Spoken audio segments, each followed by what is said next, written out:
ஜோதிடத்தில் ஏதாவது மாற்றம் உள்ளதா? என் வாழ்வில் குழப்பம், விரயம், வில்லங்கம், பிரச்சனை அனைத்தையும் சந்தித்தேன். பிரகாசமான வாழ்வு எப்பொழுது?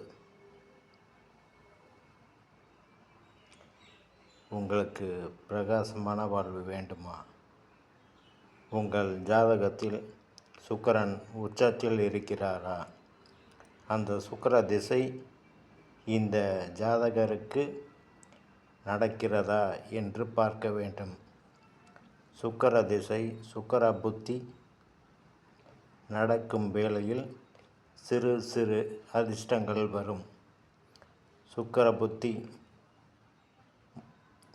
முடிந்தவுடன் உங்களுக்கு வெற்றி மேல் வெற்றி விரைவில் கிட்டும். உங்கள் ஜாதகத்தில் உச்சமாய் இருக்கும் கிரகம் நடைமுறைகள் வந்தால் உங்கள் ஜாதகத்தில் வெற்றி விரைவில் கிட்டும். வணக்கம்.